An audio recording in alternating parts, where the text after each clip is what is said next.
Welcome to Session 4. We have now identified our strategy, and we have a plan to support that strategy related to a specific open position or group of positions. So now what? To this point, we've been studying, planning, and strategizing, but have not taken any significant real action to fill our open position. We know where we want to go. We have a planned route. Our maps are before us, our GPS is set, the engine is running. Time to head down the road and make progress towards reaching our destination. And what is that destination?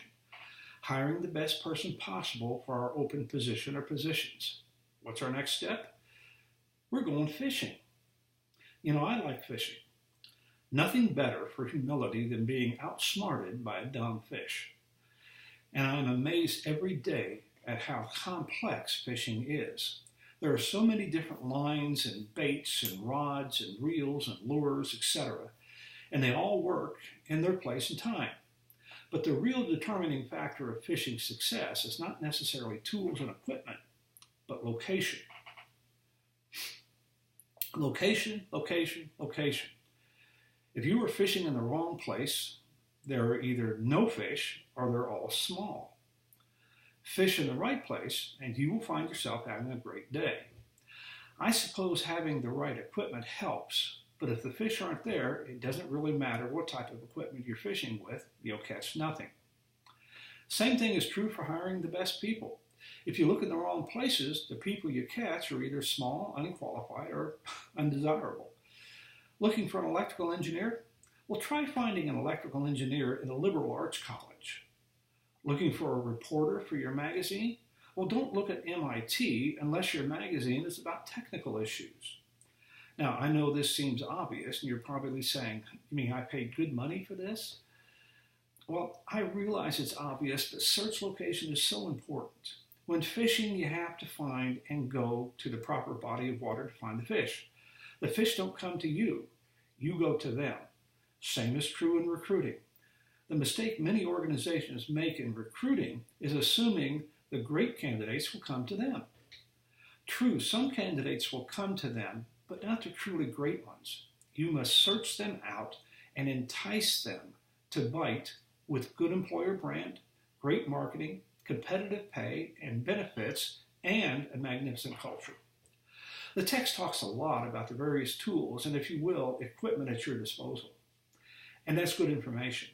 However, they must be deployed in the right location, and often the fish in those locations don't even know they are hungry. They don't even know they're interested in working for your company. Recruiting and hiring unemployed people is easy. It's like catching fish in a barrel. Recruiting and hiring contented, employed people is more difficult, but may be necessary to get the best people. Remember, you don't necessarily want to hire the best unemployed people. You want to hire the best people available, and sometimes you must create availability. Now, we will talk about this in this lecture. Understand, I'm not disparaging hiring unemployed people. Some of them are good too. I'm merely trying to expand your horizons and encourage you to look at some unconventional fishing holes versus those where everyone else is fishing. I believe, as I'll point out in the lecture, that you should always be looking for talent that will help your organization. I also believe, as an individual, you should always be looking for opportunities within your career. Don't pass up good career opportunities for a mediocre future. Your career is in your hands. Once again, welcome to Session 4, External Selection. We now understand the importance of staffing and how to develop a strategy and plans to support that strategy. Of course, our goal is to fill our open positions, but before we can make a selection, we have to have several someones to choose from. And the more we have to choose from, the better our selection. Correct? Well, not exactly. We must have the right group of people to choose from, and then the right selection tools to aid in that choice. We discuss selection tools starting in the next session. For now, we are concerned with filling our pool of qualified candidates for a job. Keep in mind that recruiting is not a volume game. It's a quality game. Think of it this way. Do you want to make your selection from the best of the best or from the best of the rest? The untold dirty secret of recruiting is summed up in the text on page 45. Quote, in external recruiting, the organization is trying to sell itself to potential applicants, so many marketing principles are applied to improve recruiting yields, end quote. And interpret yield as quality applicants, not quantity of applicants. It's about marketing. And you know what? That's true from the other side as well. When you are seeking employment, like many of you are doing now, it's all about marketing. It's about standing out from the crowd. It's about making good impressions. It's a branding issue. For those of you who are unsuccessfully searching for a job and who lament that you can't understand why you have no offers because you're doing what everyone else is doing, you may have just identified your problem. You don't stand out. Organizations who only attract mediocre applicants do so because they don't stand out to outstanding applicants. And this simple concept is not an oversimplification. It is the basis for hiring good people and for good people getting hired. In terms of this lecture, as is my practice, I will not restate the points or material covered in the text. However, I have selected a few points that I want to expand. And I will expand with real-world perspective. In many instances, the text views the world through the lens of a big organization or a major company. Most of you will probably end up working for much smaller organizations. Big companies have people who do nothing but recruiting and selection activities. That's their job. And that makes sense if my premise that staffing is one of the most important functions in any organization is true. However, in small organizations, staffing is a part-time endeavor at best. The people involved in staffing have many other primary responsibilities, but staffing activities are no less important in small versus large companies. Such has been my situation through most of my career. How do we fit this vastly important process into our daily work lives and still give it the attention it deserves and demands? The obvious answer is you can't. The workload must be shared within the organization, but we should also consider using professionals outside the organization as well. And using those resources is what this lecture will endeavor to explore further. Going back to my example in session 1, how does this process get initiated? I said usually someone comes into the HR office and says, I have an opening in my department for a blank. You need to hire someone fast. As I said, I have yet to hear someone say, take your time.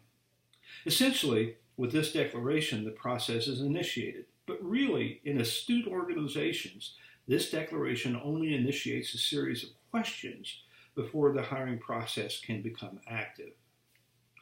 The useful guide, the Talent Selection and Onboarding Pocket Toolkit by Erica Lamont and Ann Bruce, give a great list of questions that you can use to talk to the manager about the opening they so desperately need. Without such clarification, it's like buying a car when you've never seen a car. The questions include, tell me about the position. Is it newly created or is it an existing position? Tell me about the recent history.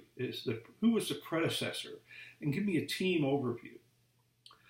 What are the must-have skills, competencies, and experience for this role?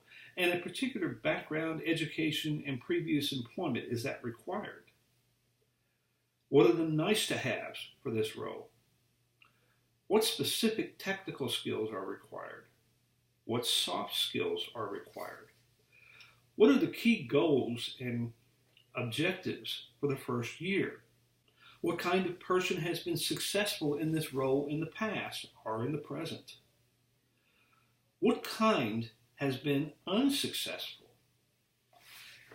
And how do you envision us partnering or working together to fill this role? These are great questions that help define both the job and the search. But a note is in order. These are not questions you can email to a hiring manager and expect to receive usable results. You must guide the manager and discuss the answers. You would be surprised the number of managers who have not given consideration to the depth of the job search that these questions engender. In addition, the answers to the questions may vary from one point of time to another as organizational needs and challenges change. Often professional or high-level managerial positions are given this consideration, but lower-level and hourly positions do not receive such attention. And, as I've said before, they should. The manager at times just has more work to do than can be accomplished by the current staff and needs a body to fill an opening. They're more concerned about getting work done short term than the longer term implications of organizational success. This is not a criticism, but a reality. Many managers live in a short term world by definition. HR and people in the recruiting role must foster and guide that long-term organizational perspective. With a clear understanding of what we want, we turn our attention to the method of marketing our position and attracting candidates. As I said earlier, a critical recognition in terms of how to attract candidates and the methods used centers around the brand of our company in the labor market. There are some companies that have well-known positive brand. The mere mention of a job opening generates hundreds or thousands of resumes, even in a labor market of low unemployment rates. In times of high unemployment like today, any job opening generates intense interest. In the mid-70s, I worked for RCA Corporation in the final assembly plant in Bloomington, Indiana. The facility employed about 3,500 unionized hourly production employees. The facility was one of the most dysfunctional organizations I've ever worked in, but they paid well, and unemployment was very high at the time. We were planning on opening a new manufacturing unit that would employ about 500 additional people. We did not formally advertise, but let it be known by word of mouth that we would be interviewing on December 30th for those positions. I was astounded when I arrived at work on December 30th. Around 2,000 people were lined up outside the door in temperatures in the 20-plus degree range. They were awaiting an interview opportunity. When I looked across the street in the parking lots, I spotted several tents set up by hopeful job applicants. They actually spent the night outside in those temperatures waiting for a job. Not a very attractive company, but under the economic conditions of the time, there was very little need for active recruiting. Incidentally, everyone who spent the night was hired. If our brand is good, we probably don't need much in the way of advertising or outside recruiting help. If our brand is average or poor, we will need to invest in more recruitment resources. Let's say our brand is average. We need to invest a little more effort into letting the available workforce know that we have an open position. How much more effort? It depends on what kinds of people we want to attract. In times when unemployment is low, in other words, most people are working, we need to spend quite a bit of time to attract those who may not be readily in the job market. In times when unemployment is high, we don't need to spend as much. In other words, do we want to hire employed people or unemployed people? This may sound like a silly question, but it is indeed legitimate. Is there an advantage to hiring unemployed versus employed individuals? Well, it depends on who you talk to, but often managers prefer to hire people who are already working and have jobs versus those who don't. At least they prefer to hire people who have jobs or are just recently unemployed versus those who have been unemployed for an extensive period of time. This is a good topic for our discussion forum, but it gives you something to think about. It's better to be employed at something when searching for a job than be unemployed. Part of being attractive to prospective employers is being employed. However, we may want to steal good employees from other companies. If so, we must take a different tack than merely advertising. We have to find a way to convince contented employees to leave their current company and come to work for us. Obviously, this is much easier if we have a strong brand, but can be accomplished in any event. Another obvious consideration is the potential of hiring people internally or promotions. I will leave that consideration for another later discussion, but for this example, we will assume no internal candidates are available. So, what are our options? Well, here are some. Consider contingency agencies or temporary hires. Outsource work to independent contractors. Utilize state employment and security agencies or security commissions. Use internet job boards such as monster.com or others. Use professional career websites. Use employer websites or your own website. Look at advertising in newspapers and trade journals. Use headhunters.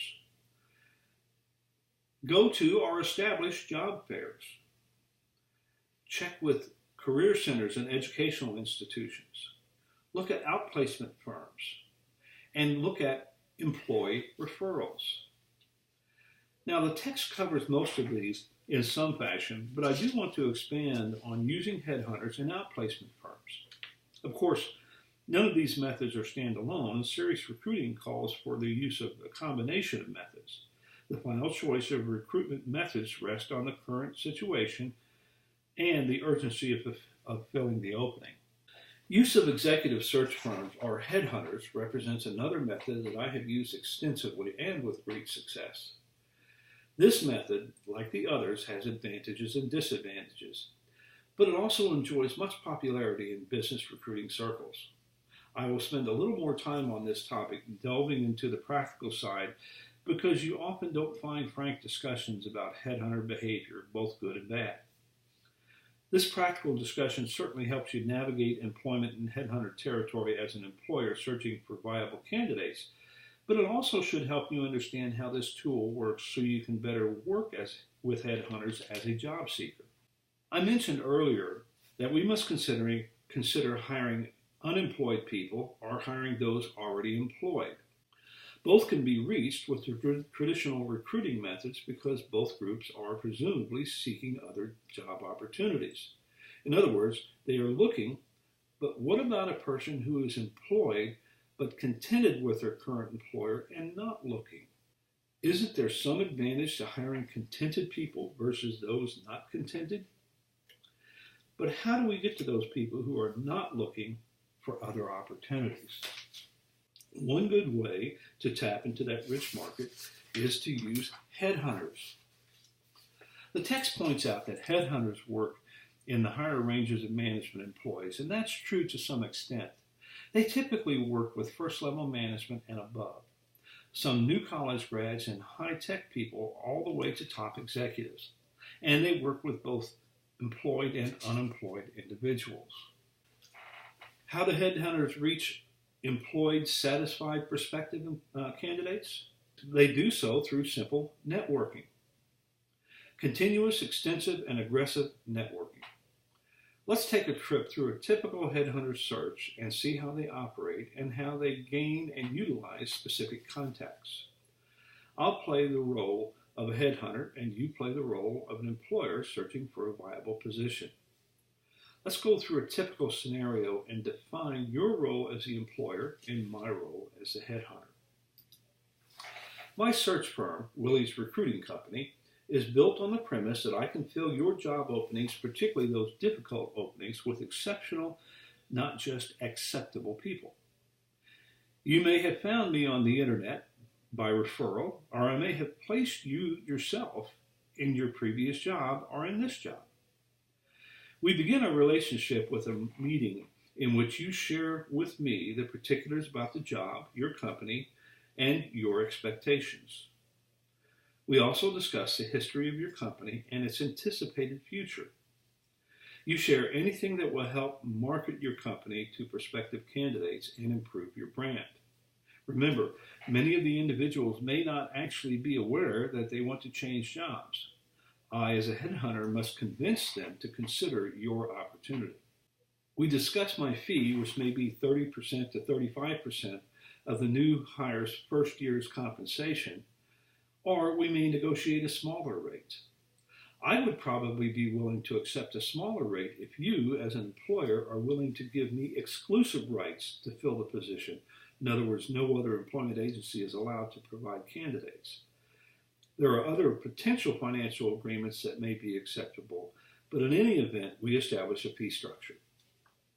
You may also want to keep this job search strictly confidential. In other words, our company name will not be attached in any way to the recruiting activities. Why would we want to keep a job opening confidential? Well, there are really a couple of reasons you may not want the identity of your company known during the job search. First, the open position may have a person in that position currently. It may be someone who, for whatever reason, is unsatisfactory and not performing well. Said a different way, there is a firing in the future. You don't want the identity of your company known for obvious reasons. The second reason is that the position may not be occupied, but the company has for some reason decided not to make the position available internally. This is a reason for which I disagree, but it still happens. Therefore, you don't want to make anyone mad in your company until after you have secretly hired a person from the outside. Another reason that is very valid relates to the position's perceived importance to the company and to the outside world. Let's assume the opening is for a VP of sales. You may not want your competitors to know that you are operating without a VP of sales. Likewise, often when managers and executives retire, we may not want our competitors to know of the impending retirement until after the qualified replacement is in place. Confidentiality is not required, but it's an option, and is certainly an option worthy of consideration. I, as a headhunter, will likely also request a meeting with the hiring manager and others in the organization involved in the jobs or in the search process. These meetings give me a feel for the work environment, the job, and your company. Remember, I'm now a salesman for your company to prospective candidates, some of which may not understand how badly they want your position. It also provides me, the headhunter, with another benefit, which I will discuss in a moment. Keep in mind that during these meetings, you or others may be releasing confidential information to me about your company, the job, and the future of your organization. You release this information to me so I can represent your company on the open market to the public and potential candidates. Care must be taken as to what information is released and how that information is disseminated by this outside third party. You must also make sure that I understand what commitments I can make to prospective candidates about pay, benefits, vacation, reporting structure, etc. After our meeting, I go back to my office, compile all this information, and consult my database, and from that database identify individuals who meet the qualifications of the open position. But where does this database come from? Well, this database will yield names of individuals with whom I have worked and placed in jobs in the past, or through the contacts I've made during the meetings I just mentioned above. This is the additional benefit of the meetings with the hiring managers and others I spoke of. As a headhunter, I'm always obtaining contacts. I basically contact these individuals from my database and explain that I have an opening for a position in which they are well qualified and would like to put them in touch with the HR department or hiring manager of the company. I may, through my contacts, even know the salary and benefits of the potential candidate. I basically sell the prospective company to the contact and try to convince them that they should consider this new opportunity based on our previous relationship and their desire to improve their career position. If interest is expressed, I help the prospective candidate with a resume and offer that resume for review by you, the hiring manager. If I, as a headhunter, don't have a personal contact with the qualifications, I probably know of a person in a company with which I have worked in the past that does have those qualifications. In other words, I may not know a candidate personally, but I know of their position and their name. Remember, I obtained your organization structure, so I have many organization structures in my database with names. I may elect to cold call that individual and inquire about their interest in moving. I may open my call like this. We haven't met, but my name is Willie Woolridge, and I'm with Willie's Recruiting Company. I have a job opening for which I believe you are qualified. The company is a great organization that offers a good salary, great benefits, and a wonderful working environment full of opportunity. Would you be interested in talking to me or meeting with me so I can explain this opportunity further? It is very flattering to be contacted and very difficult to turn down such a meeting or inquiry. If it works out, I will assist in a resume and present it to the hiring manager. If it doesn't work out, I have a new contact for future placement. If neither of these fishing holes yields an acceptable number of candidates, I will call my HR friends and other higher level management and executive contacts in unrelated fields and simply ask, I have an opening for blank that I'm trying to fill. Do you know of anyone in this field with these qualifications? It could be a friend, a neighbor, someone from a competitor, someone you used to work for in the company, or any other source. I would appreciate the help, and it will provide someone with a great opportunity. I, as a headhunter, don't expect you to give up your own people, but who wouldn't jump at the opportunity to help a relative, a friend, a previous coworker, etc.? This is the type of fishing an HR professional can't do. HR professionals have many other responsibilities and simply can't take the time to build an extensive network.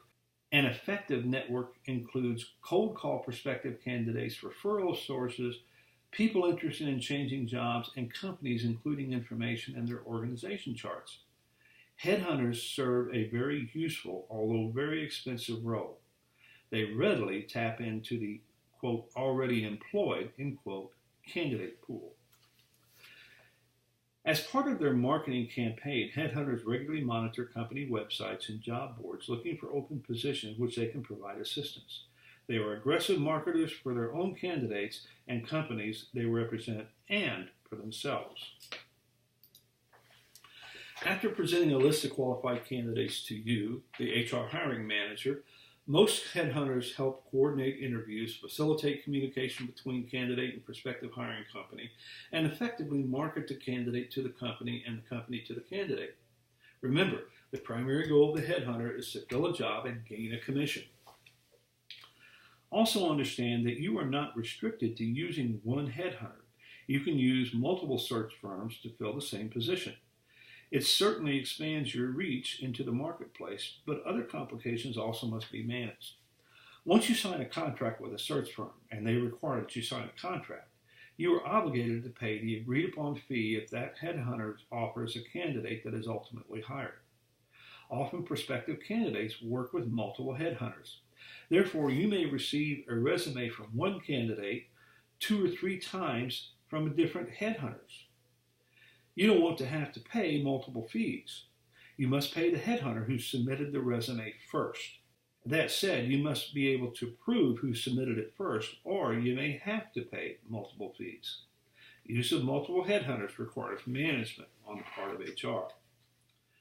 I have worked with headhunters extensively in the past.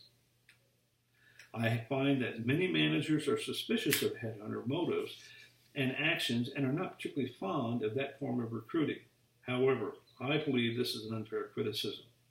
Headhunters provide a necessary service and do something HR doesn't have the time and the expertise to accomplish. It is true that the primary motive of headhunters is to close the deal and earn a healthy commission. I'm sorry, but I had trouble finding fault with that basic motive. Making money is a common motive in business, thank God. It is true that headhunters are constantly marketing and collecting contacts to place later. But it is difficult to criticize that action, particularly because that is why you are hiring them in the first place. There are other disadvantages to using headhunters, which I will list in a moment, but the advantages are equally great. I also believe the disadvantages can be overcome if one manages headhunters as you should manage anyone involved in the recruiting process. So let's review the advantages and disadvantages as I see them. Let's start with the disadvantages. Headhunters and search firms are expensive, 25 to 30% of the new hire's first year salary. Headhunters are representing your company to the outside world and may have information that is confidential. Headhunters may inadvertently make promises or commitments that you are not prepared to honor while enticing candidates away from the current firm. For example, I'm sure they will honor your current 6-week vacation award in your new position. Headhunters will make contact with several managers, professionals, and valued employees in your organization while fulfilling their recruiting obligations. Internal contacts may be used to lure your employees away to other companies in the future. And it takes time to manage headhunters, particularly if you're using more than one to fill a position. Advantages include headhunters can tap into the already employed resources, which are unavailable to most HR professionals. Headhunters have extensive contact lists and data banks which yield many qualified applicants. Headhunters can provide extensive information on candidates beyond their resume through their personal contacts. Headhunters can save time by helping coordinate the recruiting and selection process, scheduling interviews, conducting phone interviews, etc. Headhunters can devote more time to particular search than HR professionals who are tasked with many other responsibilities. Headhunters will likely present a higher caliber candidate list than would be created by HR advertising and HR limited resources. And headhunters are expensive unless you consider the potential long-term impact on the organization through a highly qualified applicant pool from which to choose. I guess you get what you pay for. As you can probably see, I'm a proponent of using search firms and headhunters for particular managerial, professional, and difficult to hire positions. In terms of an analogy, I like and trust my family doctor very much, analogous to the HR professional on site. But I don't expect or want them to do everything. I don't want my family doctor to perform surgery on any part of my body. They don't have time to garner the expertise or to apply that expertise in a focused manner that will ensure my short-term and long-term survival. I want a specialized surgeon. By the same token, I don't want to go to a surgeon and pay their prices because I have a common cold. Think of the headhunter as the surgeon and the local HR professional as the family doctor. Both have their roles, but it is unwise to expect either to effectively fulfill the other's roles. When recruiting positions with high impact on the organization, seek professional help. Seeking professional help is a sign of efficiency, leadership, and strength. We will talk more about seeking appropriate professional assistance in future sessions. Another little-known resource is outplacement firms. I've been involved with many organizations that were experiencing business difficulties and had to resort to layoffs. When conducting layoffs, I always use an outplacement firm to help affected employees transition from our company to finding new opportunities. Outplacement firms provide counseling and assistance to such employees. That is their goal, to help laid-off employees find new employment.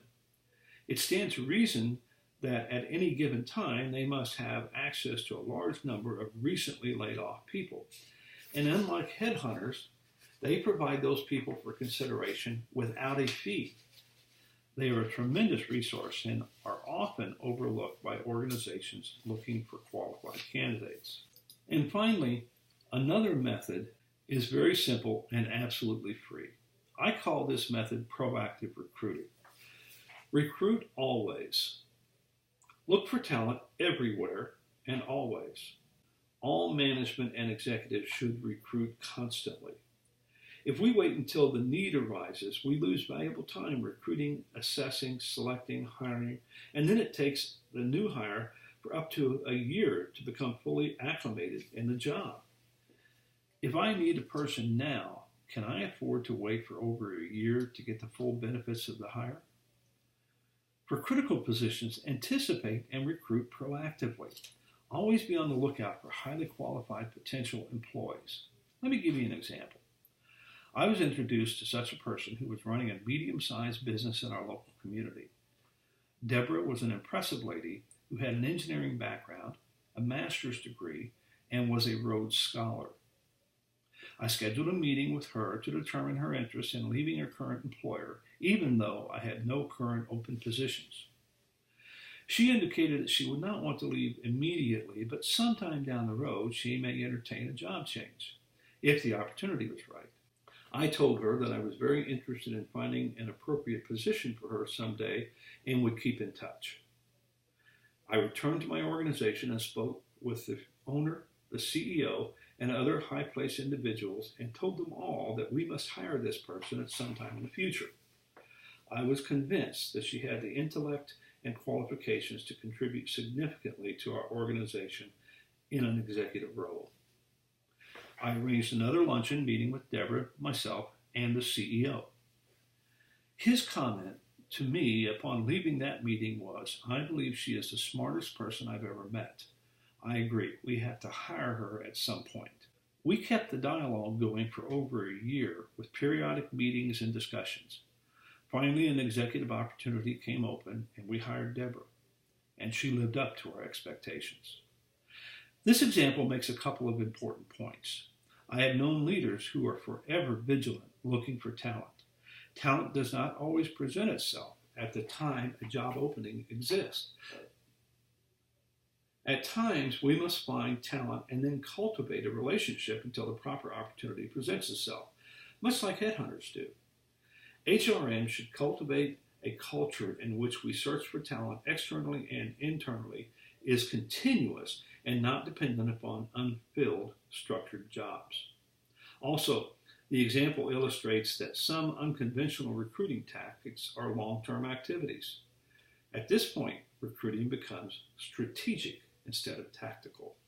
People make the difference. People create success. Finding the right people depends on where we look and how we look. Search for good people in the wrong places, and you may find yourself considering a lot of people who are the best of a mediocre population. It's where you look. And if you are looking in the right places, but your company doesn't look particularly attractive, you will not be able to get their attention. It's how you look.